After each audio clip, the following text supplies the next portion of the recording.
এই মুহূর্তে আমরা এসেছি বারাণসীর বিখ্যাত মন্দির, বলা যায় বিশ্বের বিখ্যাত মন্দির রত্নেশ্বর মহাদেবের মন্দির দেখতে।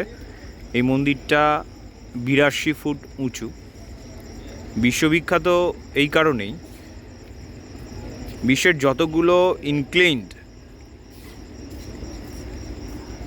লিন টাওয়ারের থেকেও বেশি হেলানো এই মন্দিরটা, আমি এভাবে দেখাই, 82 ডিগ্রি ইস্টে বেঁকে আছে, নর্থে 25 ডিগ্রির বেশি।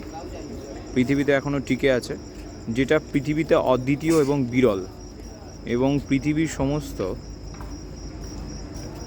সিভিল ইঞ্জিনিয়ারকে চ্যালেঞ্জ ছুড়ে দেওয়ার মতো একটা স্থাপত্য, যা পৃথিবীতে দ্বিতীয়টা কোথাও নেই।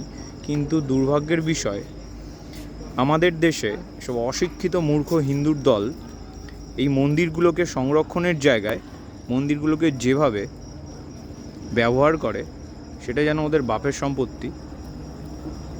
এই বোর্ডগুলো বেঁধে রেখেছে মন্দিরের গায়ে, দূরে একটা বিয়ারের বোতল দেখা যাচ্ছে। এতটাই জঘন্য আনকালচার্ড এই সংস্কৃতির মানুষজন। সেই সংস্কৃতি মায়ের ভোগে যাবে না তো টিকে থাকবে, এটাই অবিশ্বাস্যকর। যাই হোক, মন্দিরটা দেখানোর জন্যই ভিডিওটা করেছিলাম। এটা হচ্ছে রত্নেশ্বর মহাদেবের মন্দির। শিবরাত্রিতে এখানে খুব বড় মাপের এক ফেস্টিভ্যাল হয়। আর এই মন্দিরের গর্ভগৃহ বছরের 9 মাসের বেশি জলমগ্ন থাকে।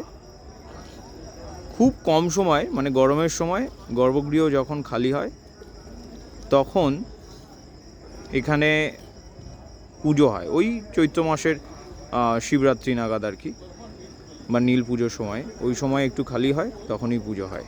মন্দিরটা বারাণসী আসলে অবশ্যই দেখে যাবেন। এটা পৃথিবীতে এক এবং অদ্বিতীয়, পৃথিবীর সমস্ত মডার্ন টেকনোলজিকে চ্যালেঞ্জ ছুড়ে দেওয়ার মতো একটা স্থাপত্য। এটা রত্নেশ্বর মহাদেবের মন্দির। হর হর মহাদেব।